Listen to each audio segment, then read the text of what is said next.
Hallelujah. Hallelujah. Praise the name of Jesus. यीशु के नाम की स्तुति हो। I hope all of you are enjoying your life this morning. मैं आशा करता हूँ कि आज सुबह आप सब लोग अपने जीवन का आनंद उठा रहे हैं। You should keep on praising the Lord to see a victorious life. आप विजयी जीवन देखने के लिए निरंतर परमेश्वर की स्तुति करते चले जाइए। I believe that all my previous episodes have been a blessing to you. मैं विश्वास करता हूँ कि मेरे पहले के सभी एपिसोड आपके लिए आशीष रहे हैं। God wants to do great and mighty things through your life. परमेश्वर आपके जीवन के द्वारा महान और सामर्थी काम करना चाहते हैं। Today we should know the 7 elements of prayer. आज हमें प्रार्थना की 7 विशेषताओं को देखना चाहिए। Today I'm going to take you through 7 steps of prayer which will help you to build your spiritual life. आज मैं आपको प्रार्थना की 7 विशेषताएं बताना चाहता हूं जो आपके प्रार्थना में के जीवन को मजबूत करने में आपकी मदद करेंगे। The God we worship is a God who is a pure prayer answering God. जिस परमेश्वर की हम आराधना करते हैं वो तो प्रार्थना का उत्तर देने वाले परमेश्वर हैं। He is so mindful of our prayer that he wants to listen to every prayer we lift it up to him. और वो तो हमारी प्रार्थनाओं के बारे में इतने सचेत है कि वो हर एक प्रार्थना जो हम उससे करते हैं उसे वो सुनना चाहते हैं। So when you go through these 7 steps of prayer, your prayer life will be enriched and you will be a blessing to others. तो जब आप प्रार्थना की इन 7 विशेषताओं में से होकर जाते हैं तो आपका प्रार्थना का जीवन बेहतर होगा और आप दूसरे लोगों के लिए आशीष होंगे। The first element of prayer is called the covenanted prayer. प्रार्थना की पहली विशेषता है वाचा की प्रार्थना। It is a prayer ये ऐसी प्रार्थना है which was given to Abraham. ये तो अब्राहम को दी गई थी। Let us turn to Genesis chapter 15 and let us read from verses 9 and 10. तो आइए उत्पत्ति अध्याय 15 वचन 9 और 10 यहाँ पर पढ़ते हैं। So it says in verses 9, it says, So he said to him, Bring me a 3-year-old heifer, a 3-year-old female goat, a 3-year-old ram, a turtle dove, and a young pigeon. Then he brought all these things to him and cut them into two, down to the middle, and placed each piece opposite the other, but he did not cut the birds into two. ये वचन कहते हैं, यहोवा ने उससे कहा, मेरे लिए 3 वर्ष की एक कलोर और 3 वर्ष की एक बकरी और 3 वर्ष का एक मेढ़ा और एक पिंडुक और कबूतर का एक बच्चा ले। इन सबों को लेकर उसने बीच से 2 टुकड़े कर दिए और टुकड़ों को आमने सामने रखा, पर चिड़ियाओं को उसने टुकड़े नहीं किए। So God told Abraham to make a covenant with him. परमेश्वर ने अब्राहम से कहा कि वो उसके साथ में वाचा बांधे। This is called the covenanted prayer. और इससे हम वाचा की प्रार्थना कहते हैं। What was the covenant God wanted to make with Abraham? परमेश्वर अब्राहम के साथ कौन सी वाचा बांधना चाहते थे? He said, Bring me a 3-year-old heifer, उसने कहा कि तुम मेरे लिए 3 वर्ष की कलोर लेकर आओ, a 3-year-old female goat, और 3 वर्ष की एक बकरी, a 3-year-old ram, और 3 वर्ष का एक मेढ़ा, a turtle dove, एक पिंडुक, and a young pigeon. और कबूतर का एक बच्चा ले And आओ। then he told him, और फिर उसने उससे कहा, Bring all these things and cut them into two down in the middle. और उसने कहा इन सबों को लाकर उनके बीच में से 2 टुकड़े कर। So God wanted to make a covenant with Abraham. तो परमेश्वर अब्राहम के साथ वाचा बांधना चाहते थे। This is called the covenanted prayer. इसे हम वाचा की प्रार्थना कहते हैं। So he asked Abraham to cut all these things into two and divide them into 2 pieces. और उसने अब्राहम से कहा कि इसे तू 2 भागों में काट और इसे 2 भागों में ऐसे विभाजित कर। In the Hebrew Bible it says not to make a covenant but to cut a covenant. Bible में हम देखते हैं कि ये वाचा बांधना नहीं, लेकिन ये तो वाचा काटना है। When you cut a covenant, जब आप वाचा काटते हैं, it is always the lesser person इसका मतलब हमेशा जो छोटा व्यक्ति है should walk through the aisle of the covenant. वो उस वाचा की जगह में से होकर चलता है। The lesser person should be able to walk through the aisle of the cut animal. और जो छोटा व्यक्ति है वो तो उस काटे गए पशु के बीच में से जो रास्ता होता है उसके में से होकर चलता है, reciting the promises, और वो उन प्रतिज्ञाओं को मुंह से बोलते चले जाता है, saying, if I break the covenant, और ये कहता है कि यदि मैं ये वाचा तोड़ दूं I'll be cut into pieces just like the animal. तो मैं इसी पशु के जैसे या इन्हीं पशु के जैसे टुकड़ों में काटा जाऊं। So you see, the lesser person always walks through the covenant, देखिए जो छोटा व्यक्ति वो हमेशा उस वाचा में होकर चलता है and he states that if I, when I walk through the covenant, and if I break the covenant, I'll be cut into pieces like the animals. और वो ये कहता है कि यदि मैं अपनी इस वाचा को तोड़ दूं तो मेरा भी हाल इस पशु के जैसे तोड़ काटा जाना हो जाए या मुझे टुकड़े कर दिया जाए। But a wonderful thing happened here. लेकिन यहाँ पर एक बहुत ही अद्भुत बात हुई। So let us turn to verses 12, आइए देखते हैं वचन 12 and what does it say? और ये क्या कहती है। Now when the sun was going down, और जब सूर्यास्त होने लगा a deep sleep fell upon Abraham, तब अब्राम को भारी नींद आई and behold, a horror and a great darkness fell upon him. और देखो अत्यंत भय और महाअंधकार ने उसे छिपा लिया। So here we see the lesser person always walks through the covenant. तो जैसे हम यहाँ पर देखते हैं कि हमेशा जो छोटा व्यक्ति वो हमेशा इस वाचा में होकर चलता है। But here a wonderful thing happened. अब यहाँ पर तो एक बहुत ही अद्भुत बात हुई थी। Instead of Abraham walking through the covenant, इसके बजाय कि अब्राहम वहां पर वाचा में होकर चले, the verses 12 says, God put Abraham to sleep, वचन 12 कहता है कि परमेश्वर ने अब्राहम को सुला दिया and instead of Abraham walking through the covenant, और इसके बजाय कि अब्राहम वाचा में से होकर चले, God put him to sleep and God walked the covenant. परमेश्वर ने उसे सुला दिया और परमेश्वर स्वयं उस वाचा में से होकर चले। And he said, instead of, he told Abraham that if you break the covenant, I will be broken into pieces. और उसने इसके बजाय ये कहे कि अब्राहम यदि तू वाचा तोड़ दे तो मैं ऐसे ही टुकड़ों में काट दिया जाऊं।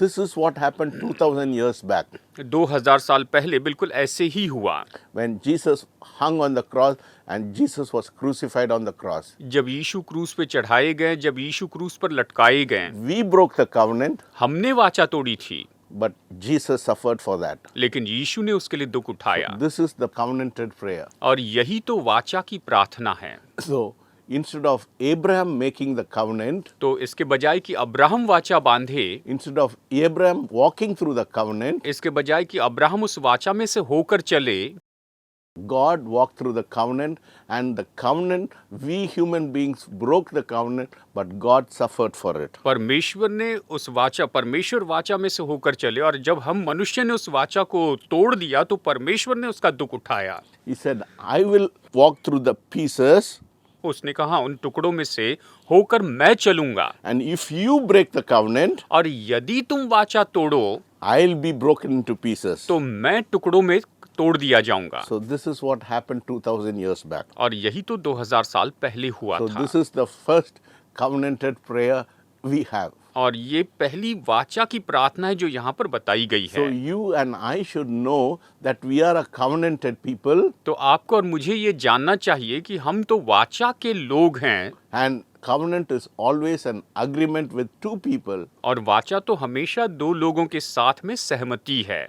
We have been always been breaking the covenant, but God is always suffering for you and for me. हम तो हमेशा वाचा तोड़ते आए हैं लेकिन परमेश्वर हमेशा आपके लिए और मेरे लिए दुख उठाते हैं। So today we should realize that though we are a covenant people, we should be able to keep the covenant between God and ourselves. और इसलिए आज हमें ये जानना चाहिए कि हालांकि हम वाचा के लोग हैं लेकिन हमें परमेश्वर और हमारे बीच की उस वाचा को पूरा करना चाहिए। The second element of prayer, और प्रार्थना का दूसरा जो स्वभाव गुण है या विशेषता है, it is a prayer of intercession. ये तो मध्यस्थी की प्रार्थना है। This is found in Exodus 32nd chapter, और ये पाई जाती है निर्गमन अध्याय 32 में verses 11. वचन 11। It says, Then Moses pleaded with the Lord his God and said, Lord, why does your wrath burn hot against your people whom you have brought out of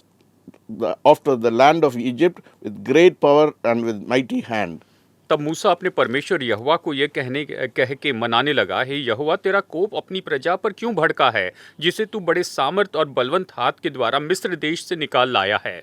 And verses 32 also, in the same chapter, verses 32-32. और इसीलिए आइए पढ़ते हैं यहाँ पर इसी अध्याय में, अध्याय 32 वचन 32। Yet if you will forgive their sin, but if not, I pray blot out blot out of your book which you have written. अब तो उसका उनका पाप क्षमा कर, नहीं तो अपनी लिखी हुई पुस्तक में से मेरे नाम को काट दे। This is a prayer of intercession. ये तो मध्यस्थी की प्रार्थना है।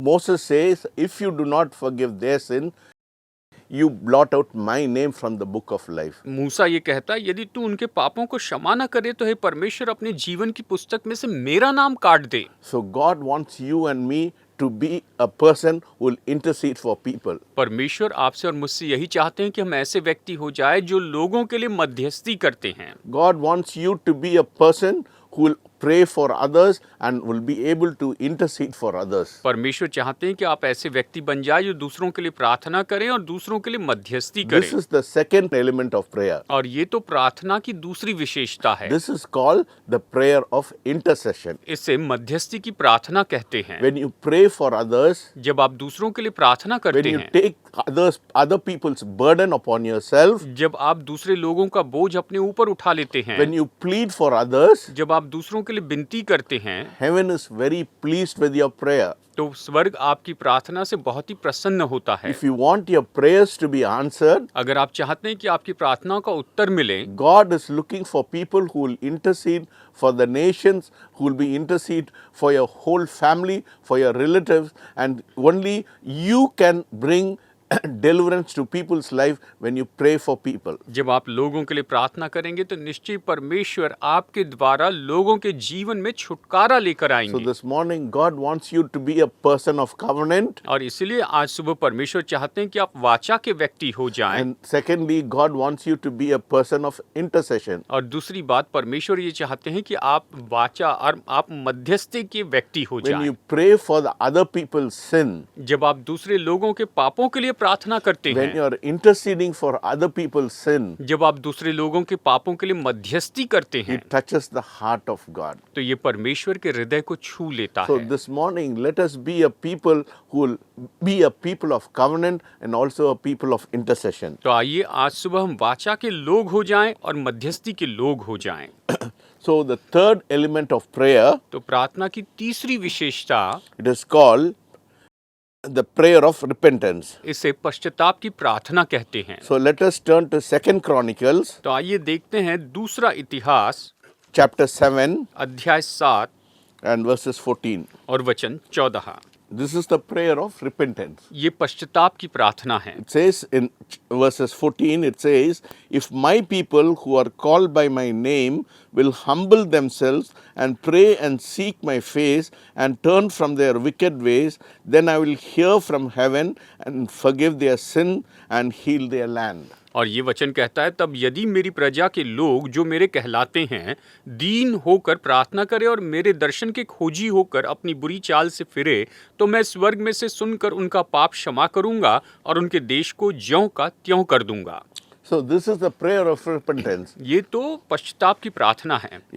God always listens to his people. परमेश्वर हमेशा अपने लोगों की सुनते हैं। That is what it said. If my people और इसीलिए ये कहता है, यदि मेरी प्रजा, मेरे लोग who are called by my name जो मेरे नाम के कहलाते हैं, will humble themselves अगर वो दीन होकर and pray and seek my face. प्रार्थना करें और मेरे मुंह को निहारे या मेरे दर्शन के खोजी हो। So God is always a God who listens to a prayer of repentance. तो परमेश्वर ऐसे परमेश्वर हैं जो हमेशा पश्चाताप की प्रार्थना सुनते हैं। If you and I repent अगर आप और मैं पश्चाताप करते हैं and we humble ourselves और अगर हम खुद को नम्र कर देते हैं and seek the face of God, और परमेश्वर के चेहरे को निहारते हैं, the word of God is very sure to say that God will listen to our prayer. तो परमेश्वर का वचन बहुत ही स्पष्ट कहता है कि परमेश्वर हमारी प्रार्थना सुनेंगे।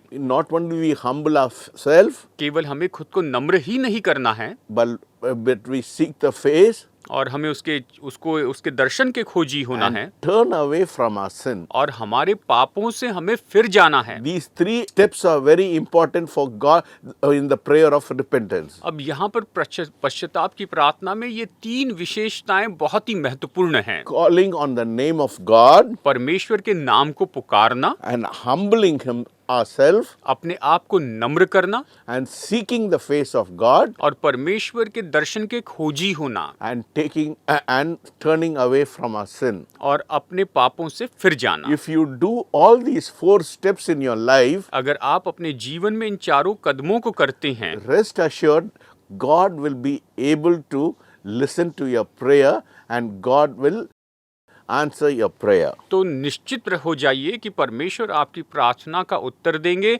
आपकी प्रार्थनाओं को जरूर सुनेंगे। See, that is what it says. It says, I will hear from heaven and heal the land. और इसी तरह से ये कहते हैं कि मैं तो स्वर्ग से सुनूंगा और देश को ज्यों का त्यों कर दूंगा And I'll forgive your sin. और मैं तुम्हारे पापों को क्षमा So करूंगा। this morning, God wants you and me to come to Him with a prayer of repentance. और आज सुबह परमेश्वर यही तो चाहते हैं कि आप और मैं उसके पास पश्चाताप की प्रार्थना करते हुए आए। You have to come with a covenanted prayer. आपको उसके साथ में वाचा की प्रार्थना में आना है। You have to come with a prayer of intercession. आपको उसके पास में मध्यस्थी की प्रार्थना के साथ में आना And है you have to come with a prayer of repentance. और आपको पश्चाताप की प्रार्थना के साथ उसके पास आना है। Repentance comes from our own heart for our own self. और ये जो पश्चाताप है ये हमारे हृदय से हमारे लिए ही आता है। So that is the first step. You have to pray for your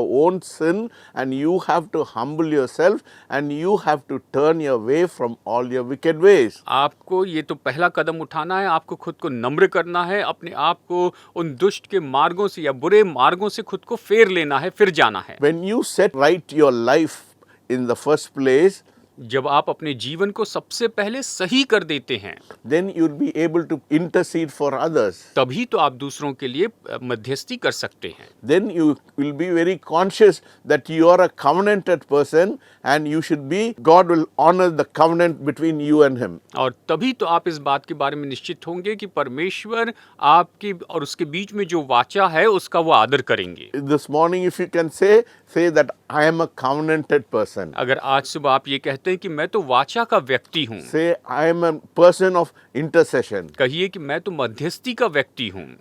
And today God is asking you to repent for your sin. और आज परमेश्वर आपसे कहते हैं कि आप अपने पापों से पश्चाताप When कर you लें। repent for your sin, जब आप अपने पापों से पश्चाताप when you करते हैं, humble yourself, जब आप खुद को नम्र करते हैं, when you turn away from all your wicked ways, जब आप अपने सभी दुष्ट मार्गों से फिर जाते हैं, rest assured तो निश्चित शाश्वती रखिए, the God you worship will be a prayer answering God. तो जिस परमेश्वर की आप आराधना करते हैं वो प्रार्थना का उत्तर देने वाले परमेश्वर हैं। Not only He'll forgive you, वो केवल आपको क्षमा ही नहीं करेंगे, He will hear you. वो आपकी सुनेंगे। What a wonderful God we have. देखिए परमेश्वर हमारे कितने अद्भुत हैं। So, the first is the covenanted prayer. तो पहली है वाचा की प्रार्थना, Second is the prayer of intercession. दूसरी है मध्यस्थी की प्रार्थना Third is the prayer of repentance. और तीसरी है पश्चाताप की प्रार्थना। When you are preparing yourself for all these 3 things, जब आप अपने आप को इन तीनों बातों के लिए तैयार कर देते हैं, then you can tell God, तो आप परमेश्वर से कह सकते हैं, Lord, send me. प्रभु मुझे भेजिए। This is the prayer of asking God to send you. ये तो प्रार्थना है कि परमेश्वर से विनती करना है कि प्रभु आप मुझे भेजिए। So let us turn to Isaiah, तो आइए देखते हैं यशायाह Isaiah chapter 6 यशायाह अध्याय 6 and verses 8. वचन 8। Also I heard the voice of the Lord saying, Who shall I send and who will go for us? Then I said, Here I am, send me, send me. तब मैंने प्रभु का ये वचन सुना, मैं किसको भेजूं और हमारी ओर से कौन जाएगा? तब मैंने कहा, मैं यहाँ हूँ, मुझे भेज। See, Lord is looking for a person who will be able to go for Him. परमेश्वर ऐसे व्यक्ति को ढूंढ रहे हैं जो उसके लिए जाएंगे। But before that, you should be preparing yourself to be able to go for God. और उसके पहले आपको खुद को तैयार करना है कि आप परमेश्वर के लिए जाएंगे। So it's very important. ये बहुत महत्वपूर्ण है। First, you should be under the covenant. और सबसे पहले कि आपको वाचा में होना होगा। Second, you should be a person of repentance. दूसरा, आपको पश्चाताप करने वाला व्यक्ति में Then you होना should है। be able to say, Lord, if I'll be a person who will intercede for people. और फिर आपको ये कहना है कि प्रभु मैं ऐसा व्यक्ति हो जाऊंगा कि मैं लोगों के लिए मध्यस्थी करूंगा। Are you ready to say like Moses, if you do not forgive, take me from the book of life. तो क्या आप मूसा के जैसे कहने के लिए तैयार हैं कि प्रभु अगर आप इन लोगों को क्षमा न करें तो मेरा नाम जीवन की पुस्तक से मिटा दीजिए? My friend, God is searching through this whole world to find out who will go for him. मेरे दोस्तों, परमेश्वर इस पूरे संसार में इसी बात को खोज रहे हैं कि उसके लिए कौन जाएगा। That's what he says to Isaiah. I heard the voice of the Lord saying, who shall I send? और हम यहाँ पर देखते हैं परमेश्वर यशायाह से कहते हैं कि मैं किसको भेजूं And who will go for me? और कौन मेरे लिए जाएगा। Then I said, send me, send me. तब यशायाह ने कहा कि मुझे भेज, मैं हूँ यहाँ। Don't be a selfish person. आप स्वार्थी व्यक्ति मत बनिए। Learn to pray for others. दूसरों के लिए प्रार्थना करना सीखिए। See, there is a key in this. देखिए, इसमें कुंजी है। When you pray for others, जब आप दूसरों के लिए प्रार्थना करते हैं your own needs will be answered. तो आपकी खुद की प्रार्थनाओं का उत्तर मिलेगा। Let us turn to Job chapter, the last chapter. आइए अय्यूब की पुस्तक में अंतिम अध्याय को देखते हैं। There is the key for answering your prayer. यहाँ पर आपकी प्रार्थनाओं के उत्तर के लिए कुंजी दी गई है। Here it says, यहाँ ये कहता है, Job prayed for his friends अय्यूब ने अपने मित्रों के लिए प्रार्थना की and God answered the prayer. और परमेश्वर ने उसकी प्रार्थना का उत्तर दिया। And what happened? और फिर क्या हुआ? Chapter 42 verses 10 and verses 12. और अध्याय 42 वचन 10 और 12। Let us read also verses 9. So Eliphaz the Temanite and the Bildad the Shumite and the Sophar the Naamathite went and did as the Lord commanded them, for the Lord had accepted Job's prayer, and the Lord restored Job's losses when he prayed for his friends. Indeed, the Lord gave Job twice as much as he had before.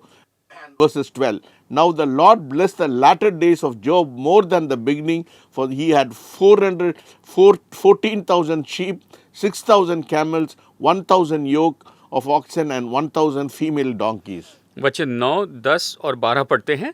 ये सुन तेमानी एलीपज, शूही, बिल्दद और नामाती सोपर ने जाकर यहोवा की आज्ञा के अनुसार किया, और यहोवा ने अय्यूब की प्रार्थना ग्रहण की। जब अय्यूब ने अपने मित्रों के लिए प्रार्थना की तब यहोवा ने उसका सारा दुख दूर किया, और जितना अय्यूब के पास पहले था उसका दुगना यहोवा ने उसको दिया। वचन 12, यहोवा ने अय्यूब के बाद के दिनों में उसके पहले के दिनों से अधिक आशीष दी, और उसके 14,000 भेड़ बकरियां, 6,000 ऊँट, 1,000 जोड़ी बैल और 1,000 गधियां हो गई। So you see, when you intercede for people, जब आप दूसरों के लिए मध्यस्थी करते हैं, God gives you double portion of blessing in your life. तो परमेश्वर आपके जीवन में आपको दुगनी आशीष देते हैं। Here we see Job praying for his friends.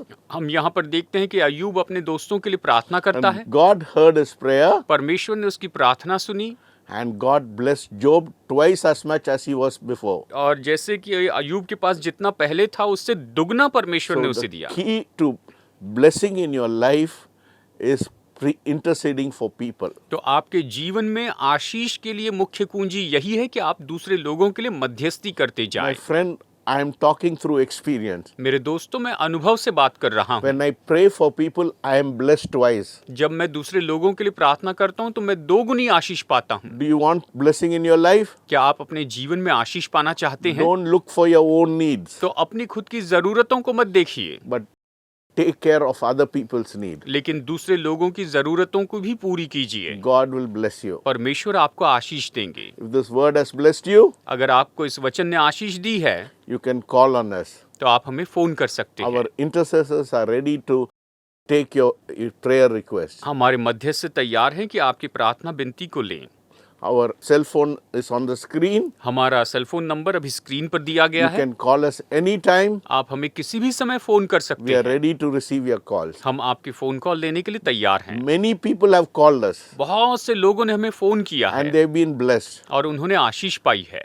You can listen to our message even in the YouTube. आप हमारे संदेशों को YouTube पर भी सुन सकते हैं। God's purposes is to bless you. परमेश्वर की मनसा यही है कि आपको आशीष दे। If you want to hear the voice of God, अगर आप परमेश्वर की आवाज सुनना चाहते हैं start praying for others. तो दूसरों के लिए प्रार्थना करना शुरू कर May दीजिए। God bless you. परमेश्वर आपको आशीष Let दे। us pray. आइए प्रार्थना करते हैं। Heavenly Father, we thank you and we praise you, Lord, for this wonderful time. स्वर्गीय पिता, इस अद्भुत समय के लिए हम आपको स्तुति देते हैं, आपको धन्यवाद देते हैं। I believe this word has gone deep down in their heart. मैं विश्वास करता हूँ ये वचन इनकी दिल की गहराई में पहुंच गया है। Make us a covenanted people. हमें अपनी वाचा के लोग बनाइए, Make us a people of intercession. हमें मध्यस्थी के लोग बनाइए And make us a people who will repent for others. और हमें ऐसे लोग बनाइए जो दूसरों के लिए पश्चाताप करें। Thank you for speaking to us this morning. आज सुबह हमसे बातें करने के लिए धन्यवाद। In Jesus' name I pray. यीशु के नाम में प्रार्थना करते हैं, Amen.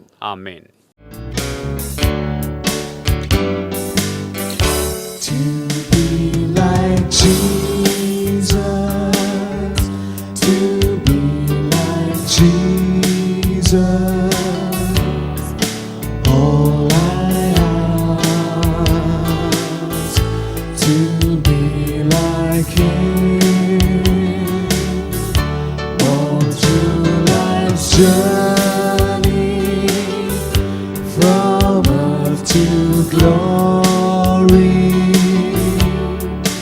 All I ask, to be like Him,